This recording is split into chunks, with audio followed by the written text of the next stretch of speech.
The ocean's depths are home to mysterious animals.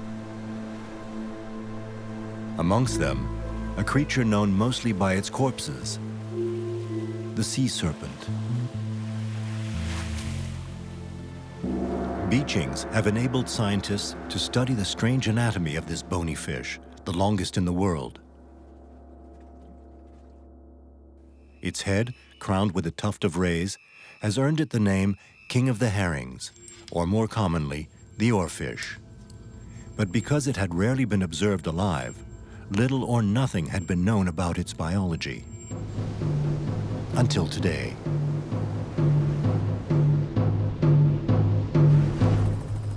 Off the coast of France, a world's first, pioneering scientific equipment anchored in the very depths of the ocean was to accidentally enable some high-tech divers to observe, study, and reveal the extraordinary habits of this singular creature.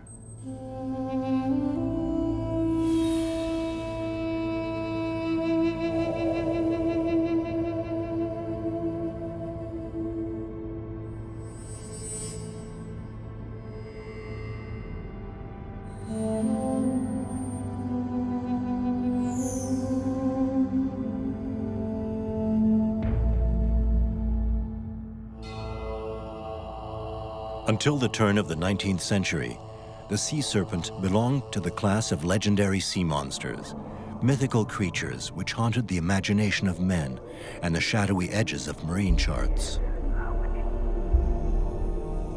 Its amazing appearance, size, rarity, and colors gave rise to sailors' superstitions and fishermen's tales. It had been seen attacking ships and was even reported to sport fearsome teeth, which made it resemble a marine reptile.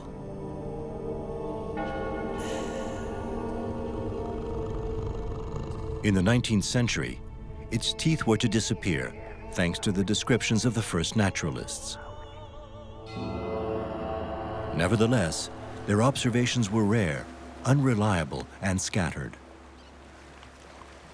Over the last 2 centuries, less than 250 beachings of dying, dead, or atrophied oarfish have been reported on temperate coasts all over the world. In particular, in Spain, in the Netherlands, in Taiwan, in Japan, in California, in Baja California.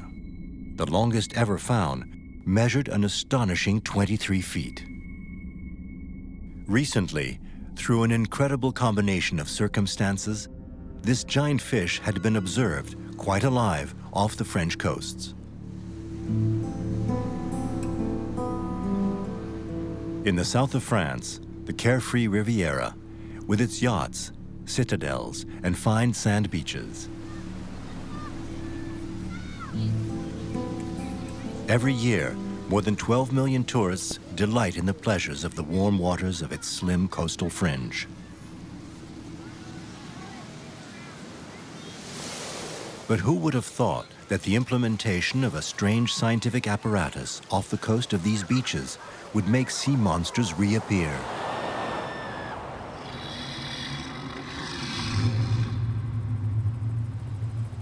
It was nevertheless to be the indirect consequence of an incredible experiment. In the heart of the summer of the year 2000, the Oceanographic Observatory of Villefranche-sur-Mer, in association with the top international space research organizations, undertakes the deployment 40 miles off the coast of Nice of an oceanographic buoy named La Boussole, the compass. Its goal seems more poetic than scientific. It is intended to collect and transmit data on the color of the water. This data will permit the calibration of satellites that observe the oceans. The color of the water, which varies according to the seasons and locations, is a good indicator of the presence of plankton. Thus, in the spring, microscopic algae and their predators abound. This is called a planktonic bloom. The algae's chlorophyll gives the seawater a green color.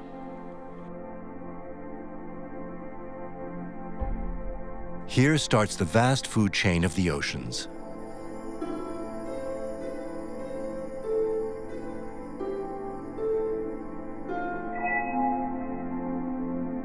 To study the evolution of the Mediterranean Sea, the observations of La Boussole buoy must be continuous over several years. The buoy must therefore be solidly anchored and periodically checked.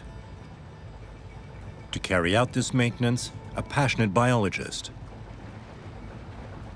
My name is David Luque. I'm a scientific diver and I work at the Villefranche-sur-Mer Marine Lab, where I'm in charge of all diving activities. With tools as efficient as they are rudimentary, he intervenes only near the surface, on the submerged part of the buoy.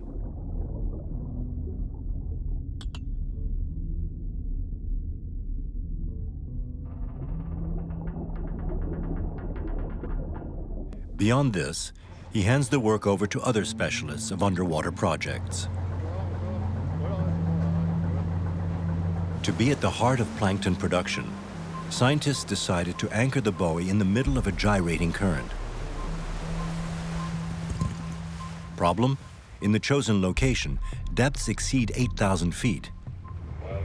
Therefore, a heavy mooring attached to almost 2 miles of Kevlar cable must be laid down.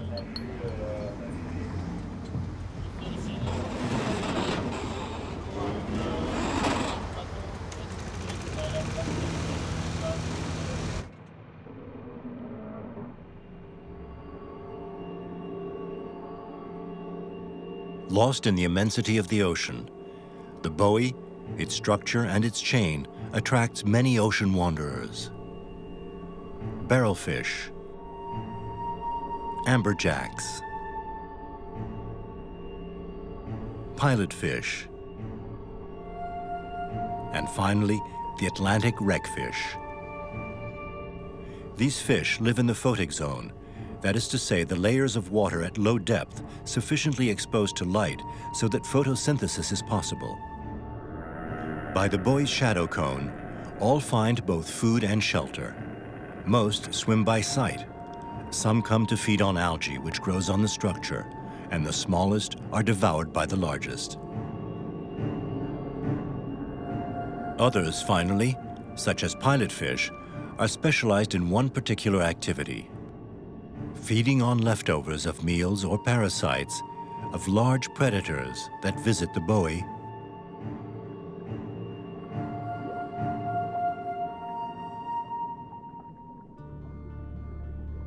including the most feared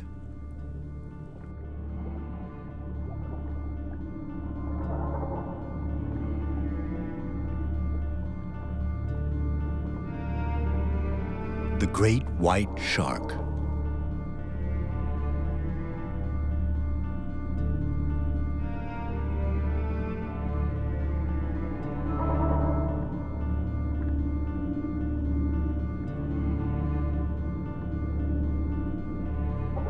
The shark has been observed only in the spring, near the surface, swimming in vast concentric circles around La Boussole buoy.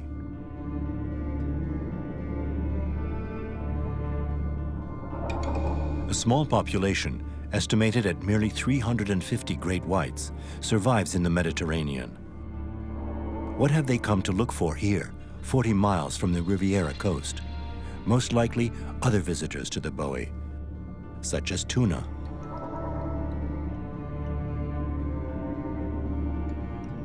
But no one has ever seen white sharks feeding here, and their visits are rare and brief.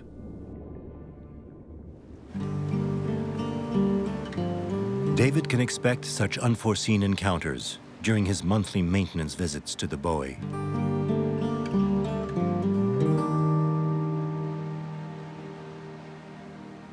His mission? To clean the underwater optical sensors.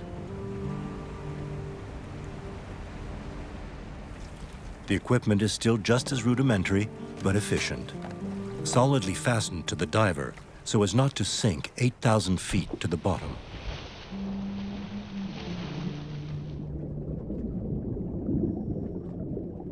Risky dives. David is alone, in open ocean, without any protection.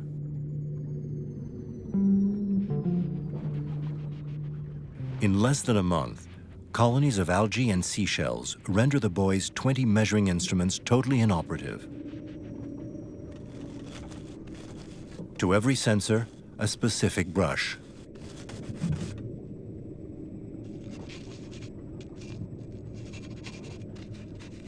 Cleaning creates vibrations emitted in all directions, sound waves, which are perceived by all the nomads of the ocean.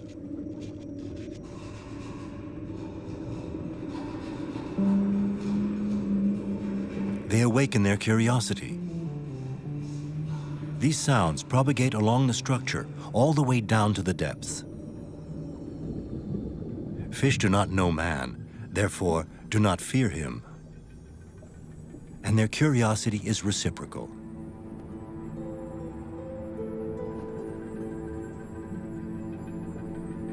David, under the buoy, is a man faced with the unknown.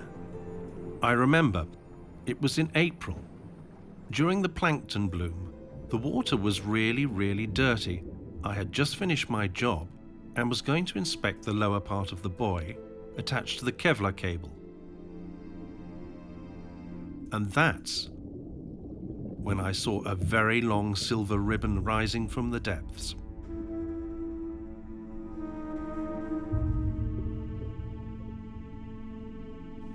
He saw it. The king of the herrings. Curious, but fearful.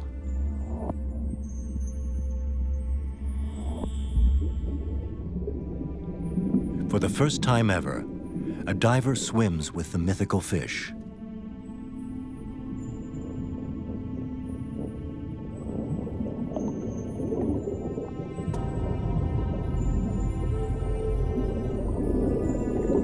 An ambassador of the deep comes to the borders of our world.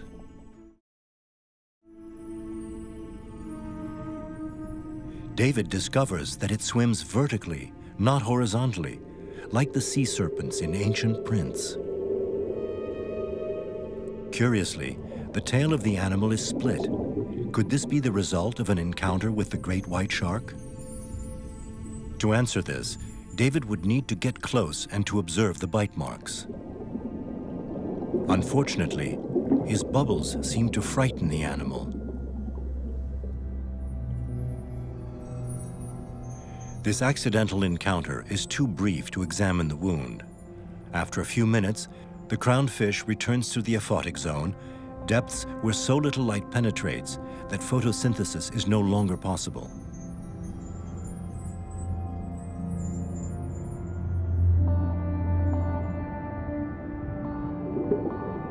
To be able to anticipate other encounters, David must first understand how the giant oarfish manages to detect the buoy in the immensity and half-darkness of the Mediterranean Sea.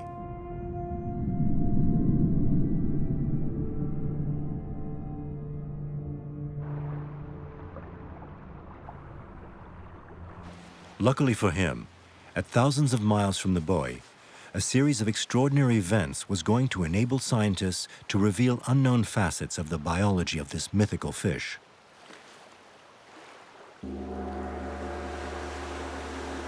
In Japan, the giant oarfish goes by the strange name of Ryugu no Tsukai, meaning messenger of the palace of the gods. Over the several months of winter in 2014, more than a dozen giant oarfish of all sizes were deposited by marine currents on the shores of southern Japan. According to Japanese mythology, the beachings of the messenger of the palace of the gods announce an imminent earthquake.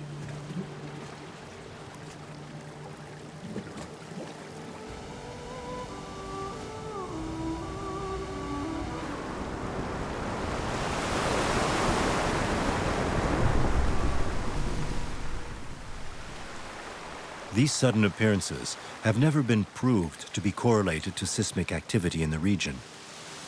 But they offered Dr. Tyson Roberts, the world expert in giant oarfish, an unhoped-for opportunity to carry out a systematic study on fresh animals. Wow. Its anatomy would beat all records. This is an oarfish that attains a total length of 8 meters, longer than any other bony fish, with perhaps one of the smallest brains, relatively speaking.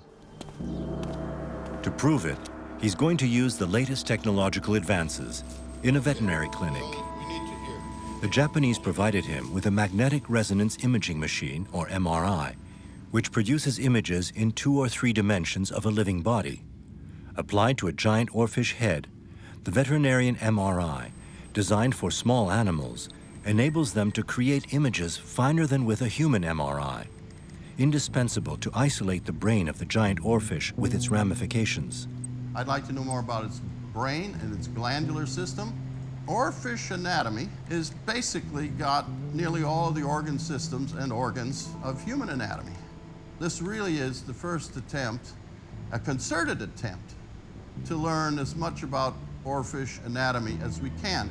The MRI images confirm the initial hypothesis. The brain is only about 1 inch long, and it's about half the size of the eye. A pea in the head. Here is the size of the giant oarfish's brain. But, however fine it might be, MRI resolution cannot discern the nervous system associated with the brain. Fortunately, the X-rays of the veterinarian scanner will enable Dr. Roberts to resolve a tenacious enigma. How does the giant oarfish find its way in the pitch darkness of the depths? Fish can use sight, sometimes sound, but above all smell. However, in the giant oarfish, this sense seemed altogether absent.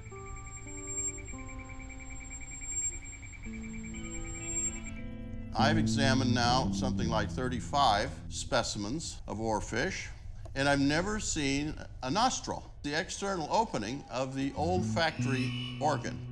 Nobody's ever reported nostrils in oarfish, nor have they reported an olfactory organ. With these large oarfish, I found the nostrils. And the nostrils are not on the side of the head. They're at the absolute front of the snout, and they open anteriorly. The nostrils are thus situated inside its mouth, so to catch and locate odors in the twilight zone, the giant oarfish must keep its jaws partially open and continually pump water. Now, it's quite possible that both of those, which are elongate slits, wider at the bottom than at the top, they could close.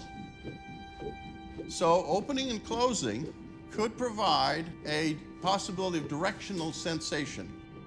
The consequence is surprising.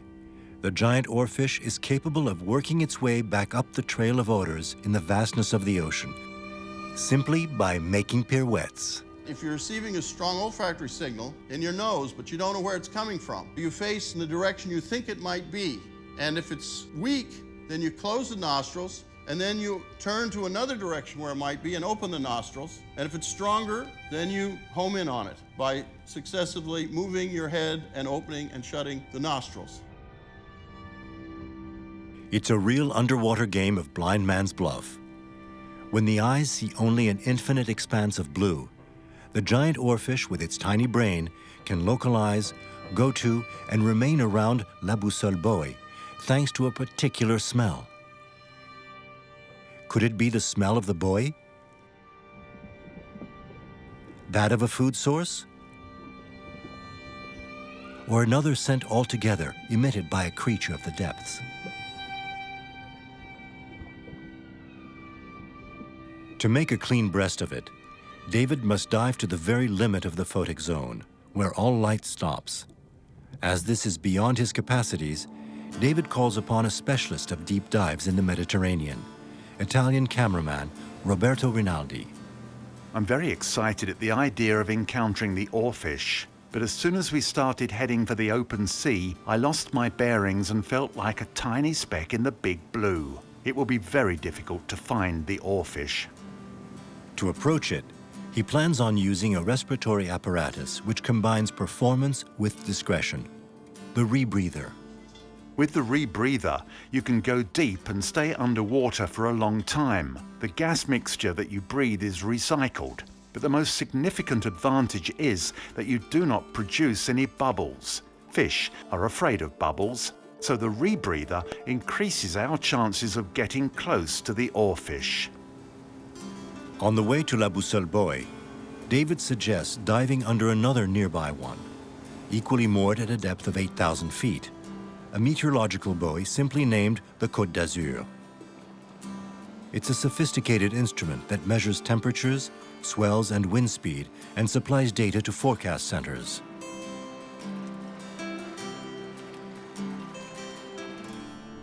Under its metal skirts, this groaning structure seems to attract more fish in open sea than the boussole buoy. Its creaking carries over a great distance in all directions.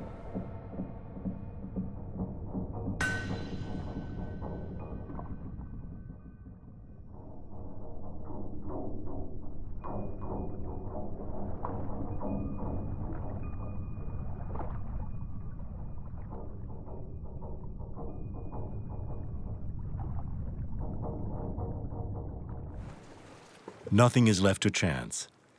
Gone are the short monthly dives at La Boussole. Henceforth, David and Roberto stay for several days at a time at the meteorological buoy, diving at all hours, starting at dawn.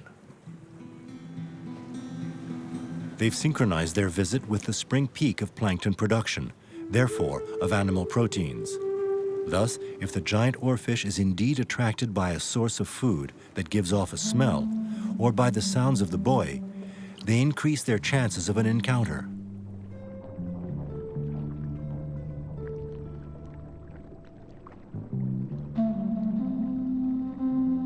At the surface, velellas. These are not jellyfish, but polyp colonies that drift with the winds and currents. For his first dive, Roberto doesn't go down with a camera, but with a stick topped with a scouring sponge. This is intended to take mucus samples from the skin of the giant oarfish to conduct genetic analysis.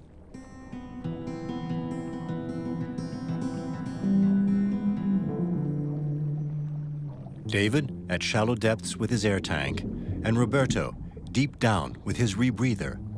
Thus is organized the methodical quest for the giant oarfish.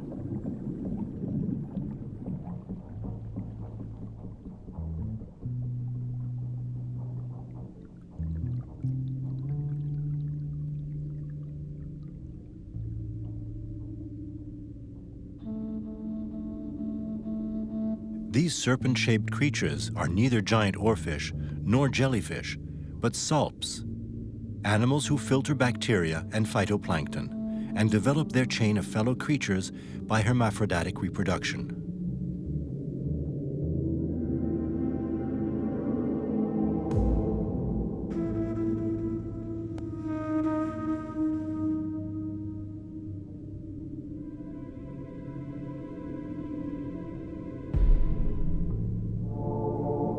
At a depth of 120 feet, where the warm and cold waters meet, where their food is abundant, they clone and proliferate.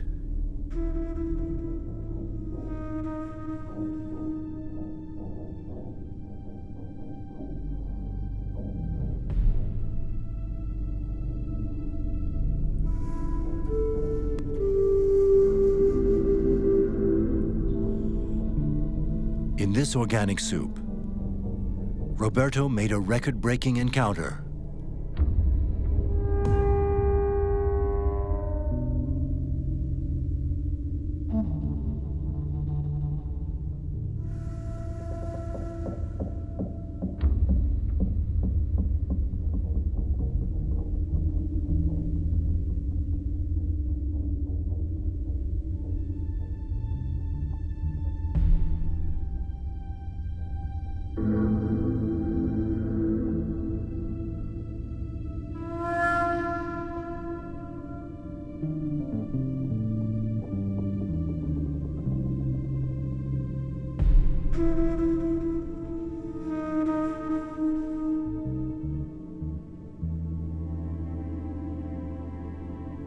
A 15-foot giant.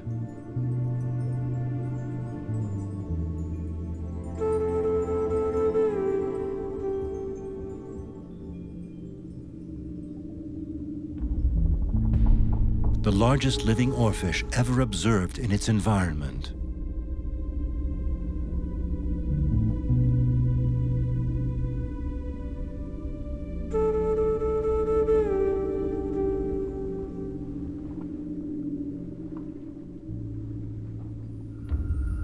the longest bony fish ever recorded in the Mediterranean.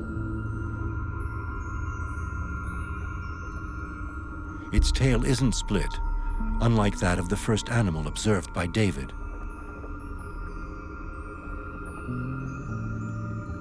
A unique opportunity to become acquainted with it before it heads back to the depths.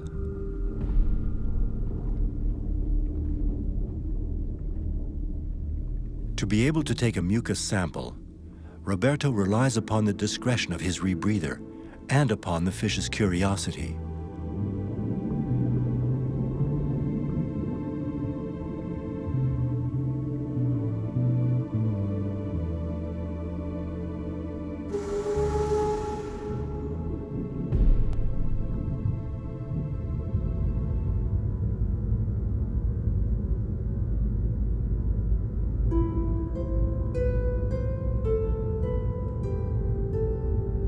About him and about the buoy.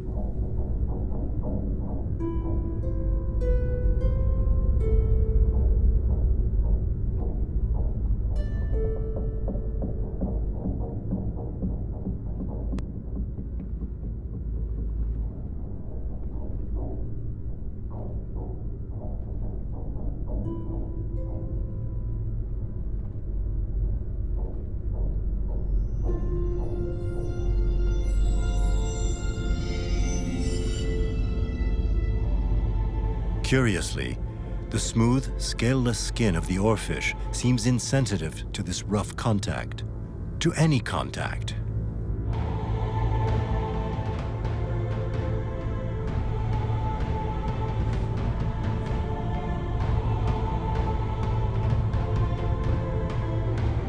But once its curiosity has been satisfied, the giant heads back down into the depths.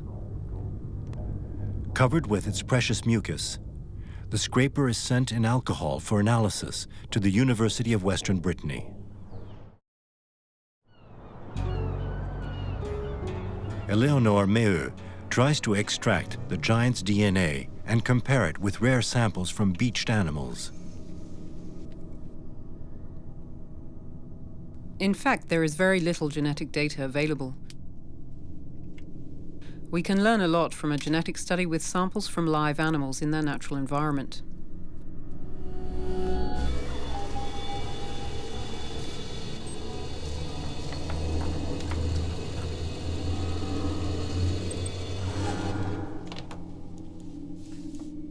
After quite a few technical challenges, we managed to extract DNA from the mucus samples, and we analyzed it.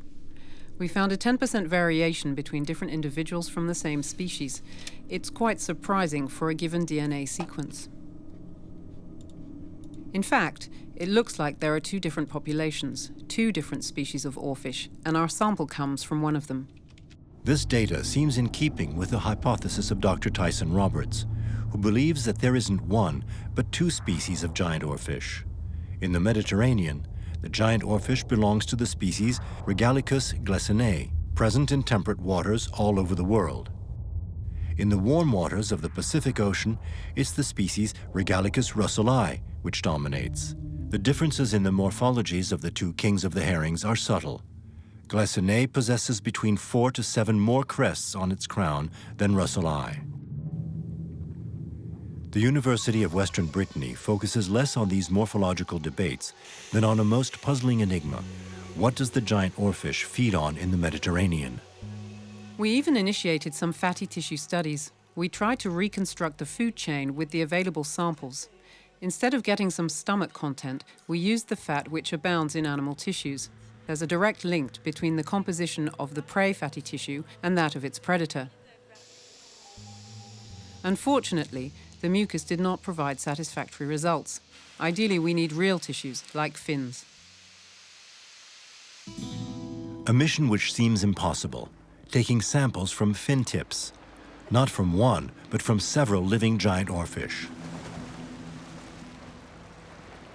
Another difficulty, even during the plankton bloom, encounters remain uncertain. When the weather allows it, divers make several dives per day at one or the other of the buoys. David's statistics are eloquent. Out of more than 120 dives at La Boussole buoy, he saw a giant oarfish only twice.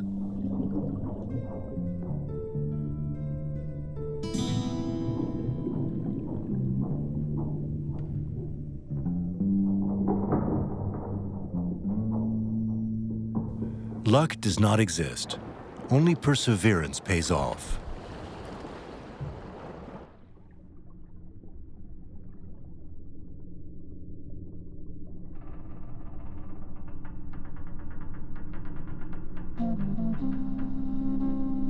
A giant oarfish answers the call of the buoy. And it is not alone.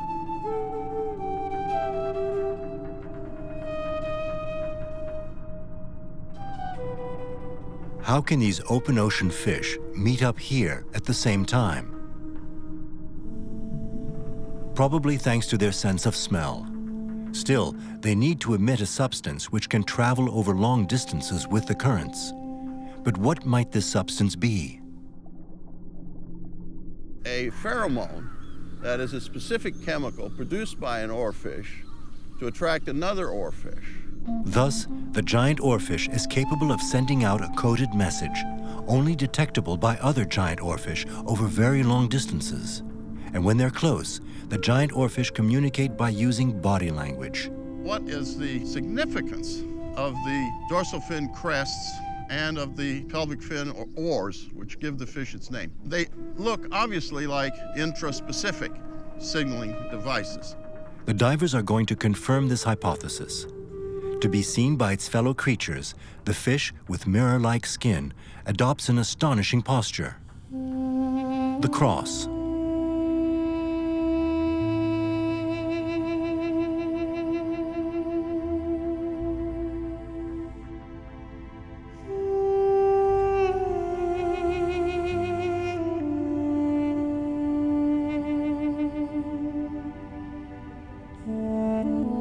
These static postures should allow David to approach it and to take tissue samples.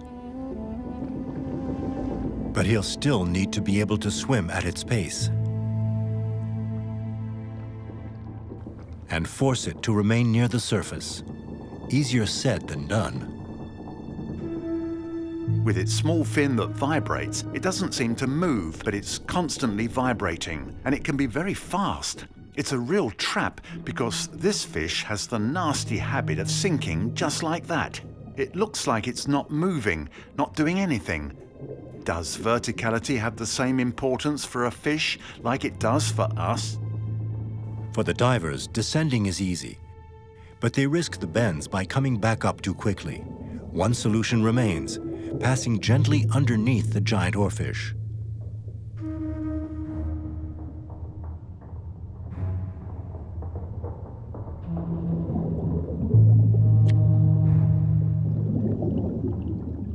Over the course of several months, David and Roberto carry out more and more dives and fin samplings.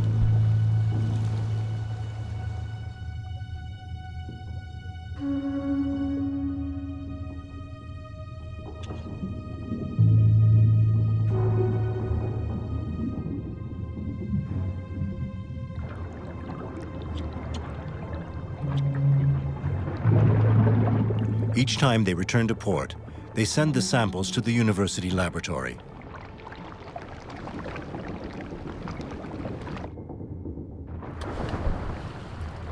Just like the giant oarfish first encountered by David, most have mutilated bodies. The great white naturally appears among the list of suspects. This time, divers were able to observe in detail multiple scars.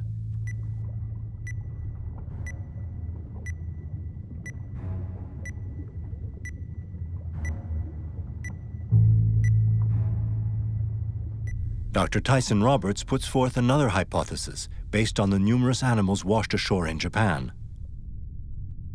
The oarfishes typically undergo serial autonomy.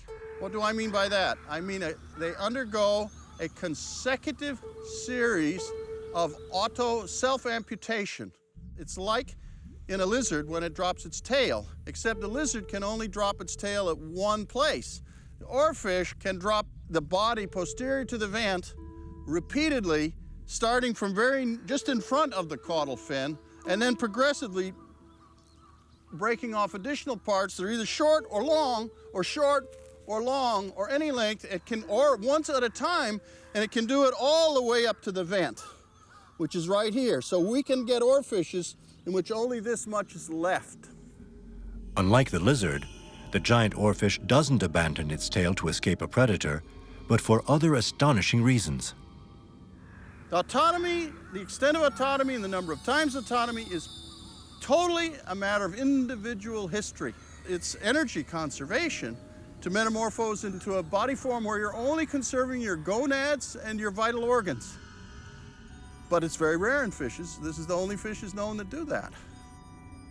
To be able to prove this revolutionary hypothesis, one must observe this self-inflicted mutilation, or find pieces of giant oarfish bodies at the bottom of the oceans.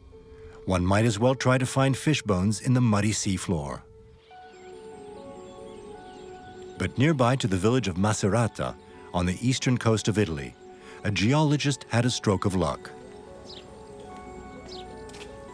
Professor Patricio Bronzi just excavated in a nearby quarry a curious fossil dating back some 2.2 million years, which had surfaced after a tectonic movement.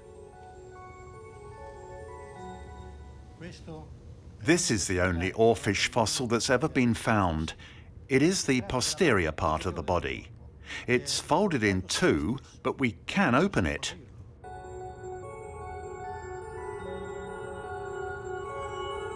The principle of autonomy was thus engraved in ancient maritime sediments for all eternity.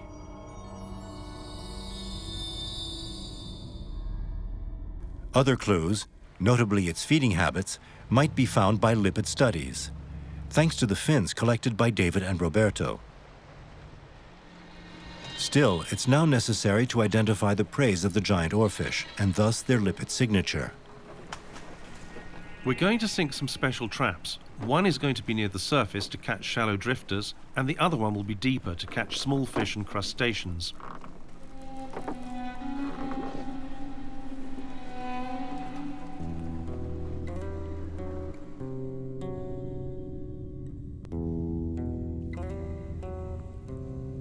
Like an underwater beacon, the light from the trap arouses the curiosity of the vagabonds of the open sea.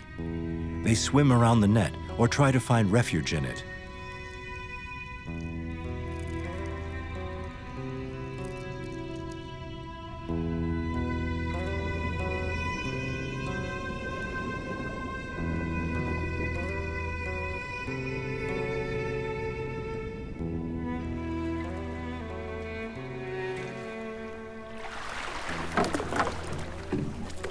During the day, the catches are meager.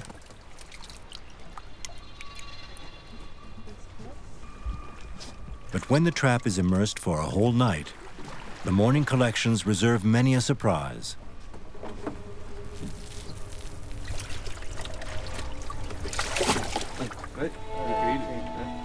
These small shrimp are none other than krill. This species, present in abundance in the northern Atlantic, makes its bioluminescent organs glow in the aphotic zone of the Mediterranean.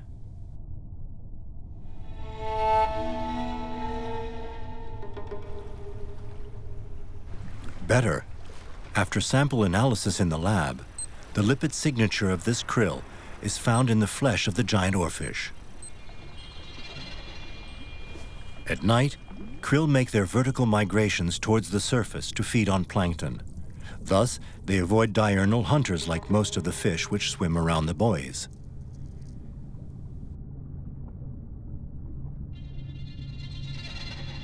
But in their wake, they lure all the predators whose sight is adapted to very weak light.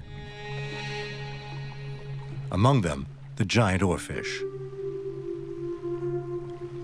To observe their feeding habits, Roberto and David will have to dare night dives. In open ocean, using rebreathers, without any bearings. We need to be very careful. We're in complete darkness without any way of knowing where we are.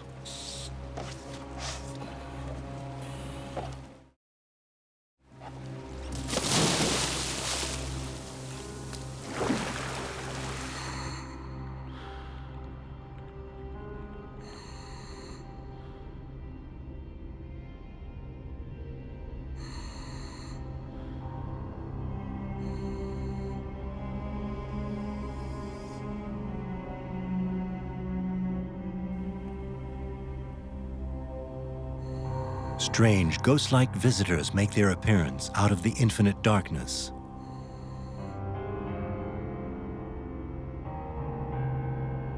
Like superorganisms, these aliens of the deep ascend together each and every night for an exceptional feast.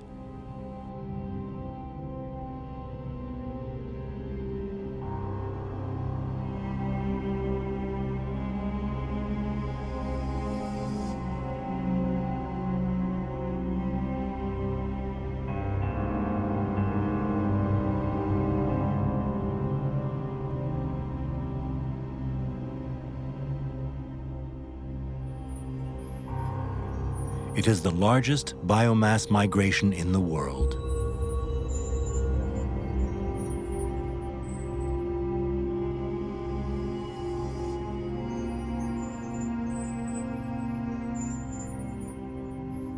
In the stinging traps, krill, a promising sign.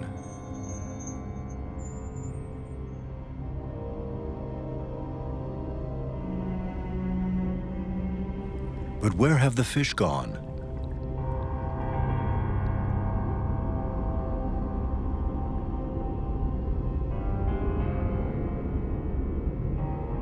They seem to fear great invisible predators.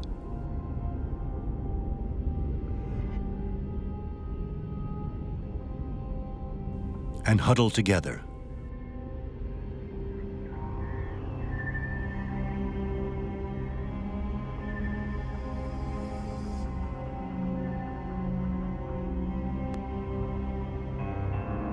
Likewise, faced with ghostly threats, David and Roberto regroup to keep a better watch in all directions.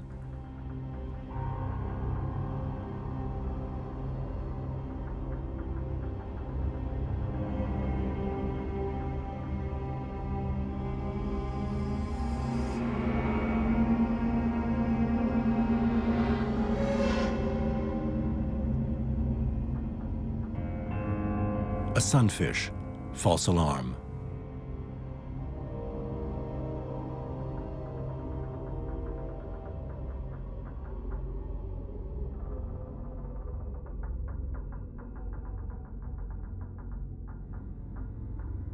Diving at night feels like breaking into a toy store. With the light beam, you reveal incredible colors that can't be seen during the day.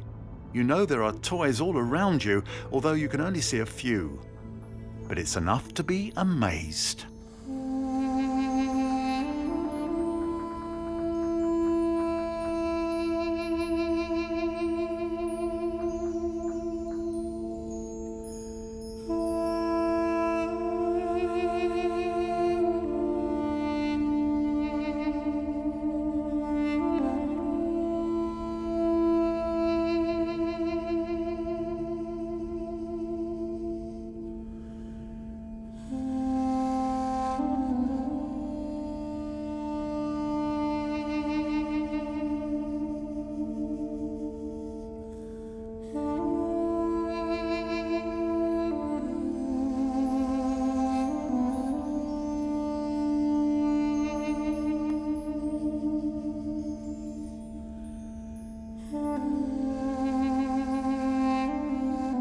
The king of herrings, in all its splendor. The diver's underwater lights reveal multicolored reflections. What use is this shiny skin in total darkness? Maybe to mirror the dim lights of the krill and blend in with its prey? It's a mystery. All the more so, as the oarfish pays no attention to the krill. Nevertheless, it partially opens its mouth, as if to catch invisible prey. The diver's light seems to disturb it. A closer look reveals tiny visitors which swim in and out of the mouth of the oarfish of their own free will. Parasites. These are external parasites, which do not remain permanently in the body of the giant oarfish. Internal parasites, on the contrary, pass from prey to predator. These give scientists a clue as to the oarfish's predators. This at least is the opinion of American doctoral students specialized in the study of fish parasites. At the University of California at Santa Barbara, the stomach contents of stranded oarfish enabled Sarah Weinstein and Ana Garcia to make astonishing discoveries. Parasites offer a really great snapshot of their life history, that information that maybe you wouldn't get any other way, because most of these parasites have complex life cycles, so they go through multiple hosts. For instance, we've found at least 3 different species in nematode. This is interesting because one of them looks a lot like a species that uses marine mammals as its final host. After further DNA analysis of the parasites, scientists at the University of California in Santa Barbara deduced that the oarfish fall prey to deep-sea predators such as sperm whales because they found some juvenile nematodes in oarfish and some adult nematodes in sperm whales.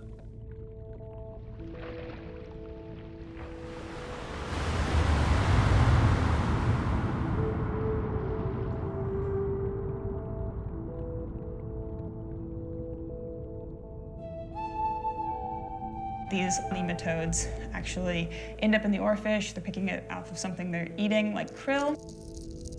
The krill also provide oarfish with bioluminescent bacteria, but until now, no bioluminescent organ had been found on the oarfish.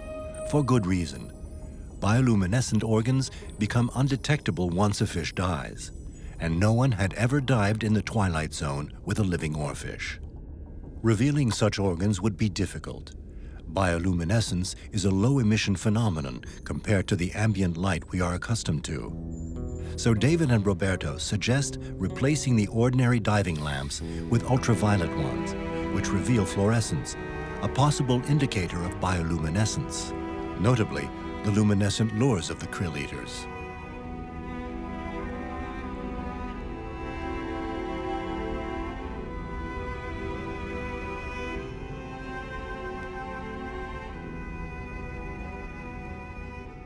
Unfortunately, the range of such UV lamps in water is far less than that of ordinary lamps, which cancel out their effect.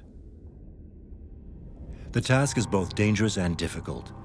David is going to have to spot the oarfish with ordinary white lights, then turn them off, and let Roberto and his UV lights try to approach it.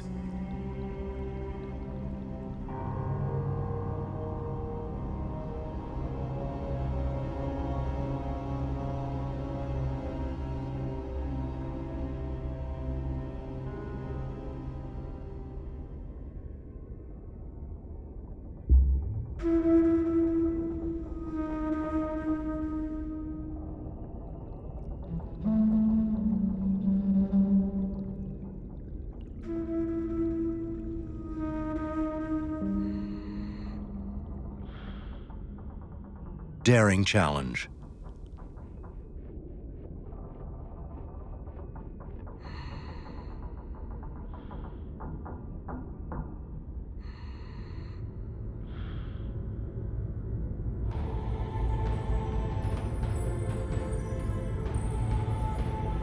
A success. The UV lamps revealed 2 fluorescent organs on the oarfish's head. One on the forehead, the other under its chin. These spots may be bioluminescent, but only a close examination of a still living oarfish could prove it. These organs should enable the oarfish to be seen and to lure its prey. At one point, I realized that its crest was pointing upwards and that I was quickly sinking.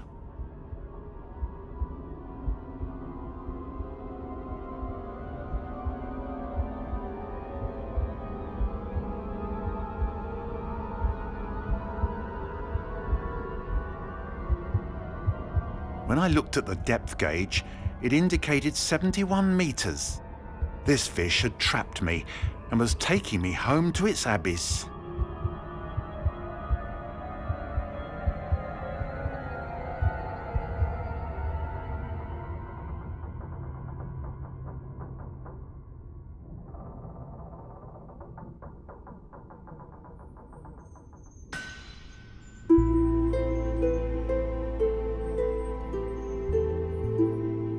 The the sea serpent is no longer the mythical creature which devours ships.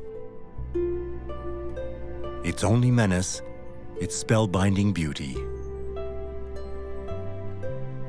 David and Roberto looked deeper to uncover the first secrets of the oarfish. The rare, eerie, yet harmless ghost of the open seas.